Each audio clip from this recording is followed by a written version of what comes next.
नमस्कार दोस्तों, एग्जाम मित्रा YouTube channel में आप सभी का स्वागत है। आज हम संविधान सभा की समितियों को एक ही वीडियो में देखेंगे जो सभी प्रकार की परीक्षाओं के लिए बहुत ही महत्वपूर्ण है। अगर आपको इसका पीडीएफ या हैंड रिटन नोट्स चाहिए तो आप हमारे व्हाट्सएप चैनल से जुड़ सकते हैं, जिसका लिंक डिस्क्रिप्शन बॉक्स में दिया गया है। तो चलिए शुरू करते हैं। बिल्कुल। और आज की ये जो चर्चा है ना, ये बहुत ही दिलचस्प होने वाली है। हाँ, क्योंकि जरा विजुलाइज कीजिए एक ऐसा बड़ा सा घर जहां लगभग 300 लोग रहते हों। उनकी भाषाएं अलग, मान्यताएं अलग, विचारधाराएं एकदम विपरीत। और उन्होंने अभी अभी विभाजन का एक बहुत भयानक दर्द झेला हो। एग्जैक्टली। आज हम भारत की संविधान सभा की उसी ऐतिहासिक और जटिल वास्तुकला के अंदर उतरने वाले हैं। और पहले विजुअल में जो तराजू का चित्र दिया है वो इसी वास्तुकला का सबसे बेहतरीन उदाहरण है। सही कहा। वो तराजू दिखाता है कि कैसे 299 सदस्यों के उस विशाल कार्यभार को सुव्यवस्थित किया गया। बीच में 22 लिखा है, जिसका मतलब है कुल 22 समितियां। और ये तराजू 8 बड़ी समितियां और 14 छोटी समितियों के बीच एक संतुलन बना रहा है। लेकिन मुझे एक बात समझ नहीं आती। जी पूछिए। 8 बड़ी समितियां तो समझ आती हैं कि वो नीतियां बना रही होंगी, लेकिन ये 14 छोटी समितियां, क्या इतने सारे गुट बनाने की सच में जरूरत थी? हाँ, ये बहुत ही वाजिब सवाल है स्टूडेंट्स के लिए। देखिए, इसे एक विशाल जहाज बनाने की तरह समझिए। जो 8 बड़ी समितियां थी, वो जहाज का इंजन और डिजाइन बना रही थी, यानी व्यापक और नीतिगत ढांचा। अच्छा, और छोटी समितियां? कार्यों को संभाल रही थीं। मतलब काम करने वालों को रसद कैसे मिलेगी, उनका वेतन क्या होगा। अगर ये 14 छोटी समितियां नहीं होती तो रोजमर्रा की अव्यवस्था के कारण बड़ी समितियां कभी अपना काम पूरा ही नहीं कर पाती। अरे वाह, मतलब एक तरफ विजन था तो दूसरी तरफ एग्जीक्यूशन। बहुत बढ़िया लॉजिक है। अब जब हम बड़ी समितियों की बात करते हैं तो सबसे पहले प्रारूप समिति या ड्राफ्टिंग कमेटी का नाम आता है। जिसके अध्यक्ष डॉक्टर BR अम्बेडकर थे। जी, ये तो सबको याद रहता है, लेकिन परीक्षाओं में इसके बाकी सदस्यों के नाम अक्सर कंफ्यूज कर देते हैं। हमारे पास इसे याद रखने का एक बहुत ही शानदार स्मृति सूत्र है। वो भगवान कृष्ण के पर्यायवाची वाला लॉजिक? बिल्कुल। डॉक्टर BR अम्बेडकर और सैयद मोहम्मद सादुल्ला, जो असम के पूर्व PM थे, बस इन दोनों को छोड़ दें तो बाकी अधिकांश सदस्यों के नामों में भगवान कृष्ण छिपे हैं। ये तो बहुत ही कमाल की ट्रिक है। जैसे मूल सदस्यों में KM मुंशी, जिनका नाम कन्हैया लाल था। हाँ, कन्हैया। और अल्लादी कृष्णा स्वामी अय्यर में कृष्ण, N गोपाल स्वामी आयंगर में गोपाल। लेकिन जो सदस्य बाद में बदले गए, क्या उनमें भी ये सूत्र बैठता है? 100%। जब BL मित्रा ने इस्तीफा दिया तो उनकी जगह N माधवराव आए। माधव भी कृष्ण का नाम है। और DP खेतान के निधन के बाद कौन आया? TT कृष्णमाचारी। यहाँ भी कृष्ण आ गया। है ना कमाल का पैटर्न? कन्हैया, कृष्णा, माधव, गोपाल। ये वाकई ऐसा तथ्य है जो एक बार सुन लिया जाए तो इंसान कभी नहीं भूलेगा। लेकिन डॉक्टर अंबेडकर की जो खुद की निर्वाचन यात्रा थी हमारे मैप विजुअल में, वो बहुत ही जटिल दिखती है। हाँ, वो किसी थ्रिलर से कम नहीं है। पहले वो पश्चिम बंगाल के जैसौर और खुलना से चुनकर आए थे। डूसियर बताता है कि ये सीट जोगेंद्रनाथ मंडल द्वारा खाली की गई थी। लेकिन फिर 1947 का विभाजन हो गया। एग्जैक्टली। और वो पूरा का पूरा क्षेत्र पूर्वी पाकिस्तान का हिस्सा बन गया।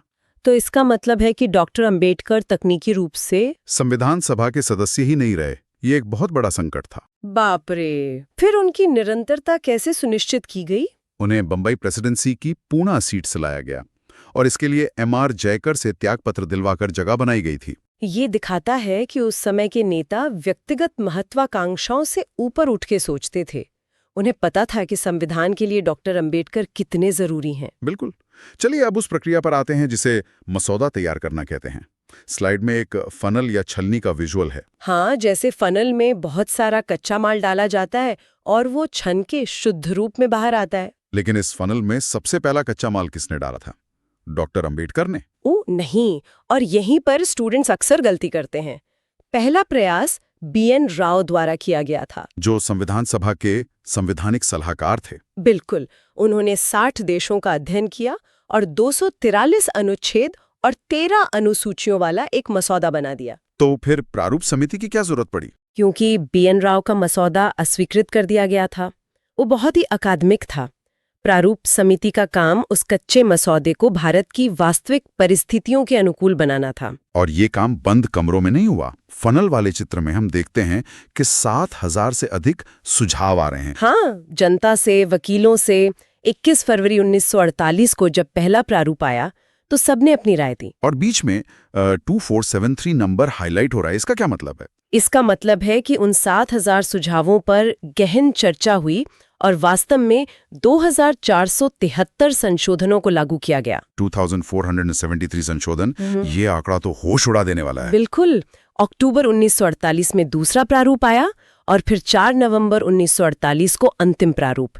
ये लोकतांत्रिक प्रक्रिया की गहराई को दर्शाता है कि कैसे वो किताब एक सुनहरी किताब बनी। ये बहुत ही गहरा नजरिया है। अब मसौदा तो बन रहा था, लेकिन सत्ता और संचालन को कौन संभाल रहा था? पिलर्स वाले विजुअल में देखिए, 3 बड़े स्तंभ हैं, जवाहरलाल नेहरू, डॉक्टर राजेंद्र प्रसाद और सरदार पटेल। काम का बंटवारा एकदम लॉजिकल था, जैसे राज्य का संचालन विभाजित होता है। जवाहरलाल नेहरू संघ के रक्षक थे। हाँ, उनके पास संघ शक्ति समिति, संघीय संविधान समिति और राज्यों से संबंधित समिति थी। और डॉक्टर राजेंद्र प्रसाद, वो अध्यक्ष थे, तो उनकी भूमिका एक अंपायर जैसी रही होगी। एकदम सही। इसलिए उनके पास नियम और प्रक्रिया समिति और संचालन समिति यानी स्टीयरिंग कमेटी थी। और हमारे सरदार पटेल, जो अधिकार और एकीकरण के रक्षक थे, फ्लोचार्ट के अनुसार उन्होंने प्रांतीय संविधान समिति को संभाला, क्योंकि वो प्रांतों और रजवाड़ों को भारत में मिला रहे थे। इसके अलावा वे एक बहुत ही अहम सलाहकार समिति के प्रमुख भी थे। हाँ, जो मूल अधिकार, अल्पसंख्यक, जनजाति और बहिष्कृत क्षेत्रों के लिए थी 1935 एक्ट के तहत। और इसकी 2 उपसमितियां तो बहुत ही महत्वपूर्ण हैं। मौलिक अधिकार उपसमिति के अध्यक्ष JB कृपलानी थे और अल्पसंख्यक उपसमिति के अध्यक्ष HC मुखर्जी। ये तो हो गई बड़ी समितियां। लेकिन परीक्षाओं के दृष्टिकोण से छोटी समितियां भी मेरिट तय करती हैं। बिल्कुल। हमारे पास 14 में से 6 सबसे महत्वपूर्ण छोटी समितियों की सूची है। चलिए इसे तेजी से देखते हैं।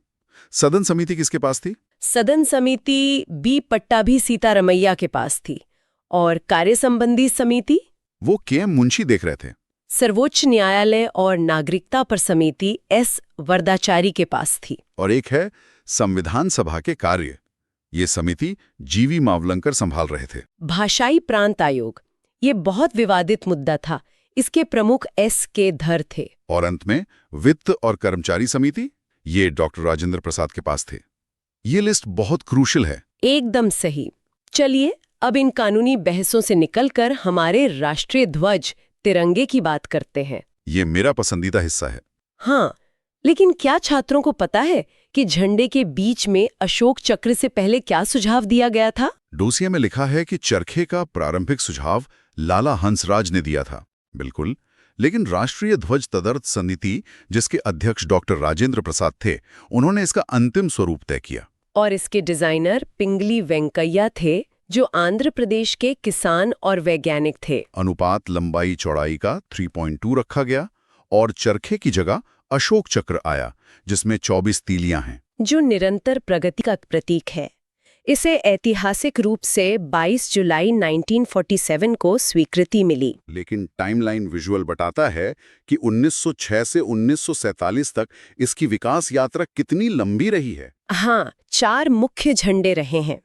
1906 में कोलकाता के पारसी बागान चौक में भगिनी निवेदिता द्वारा पहला अनौपचारिक ध्वज फहराया गया।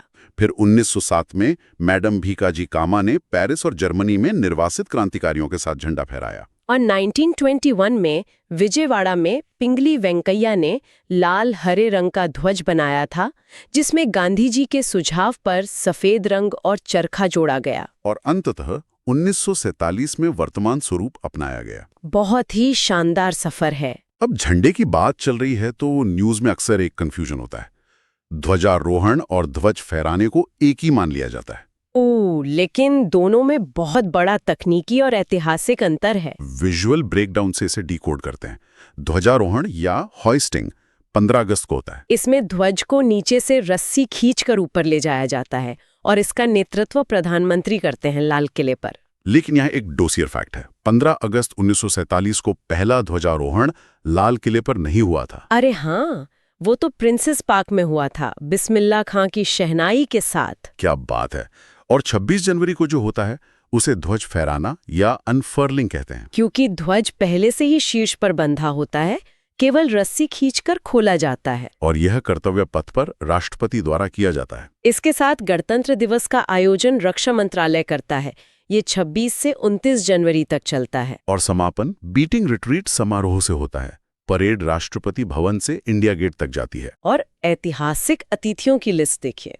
1950 में प्रथम अतिथि इंडोनेशिया के राष्ट्रपति सुकर्नो थे। द्वितीय अतिथि 1951 में नेपाल के राजा त्रिभुवन वीर विक्रम थे। लेकिन अपवाद भी है। 1952 और 1953 में कोई अतिथि नहीं बुलाया गया था। अब एक आम नागरिक के तौर पर बात करते हैं। तराजू और कोर्ट वाला जो विजुअल है, आम नागरिक को झंडा फहराने का अधिकार कैसे मिला? इसके पीछे नवीन जिंदल केस है। 1995 से शुरू हुई कानूनी लड़ाई के बाद 23 फरवरी 2004 को सुप्रीम कोर्ट ने निर्णय दिया कि आम नागरिक सम्मान के साथ कभी भी राष्ट्रीय ध्वज फहरा सकते हैं। हाँ, लेकिन ध्वज संहिता या फ्लैग कोड का पालन करना जरूरी है, जो 26 जनवरी 2002 से प्रभावी है। और राष्ट्रीय प्रतीकों का जानबूझकर अपमान करना 1971 के अधिनियम के तहत दंडनीय अपराध है। बिल्कुल, अधिकार और कर्तव्य दोनों साथ हैं।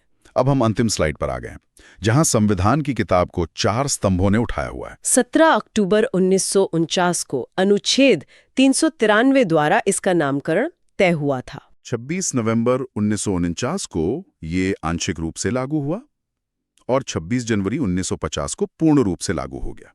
आधार स्तंभ वही है जिनकी हमने चर्चा की। 22 समितियां, 2473 संशोधन, राष्ट्रीय ध्वज और कानूनी संरक्षण।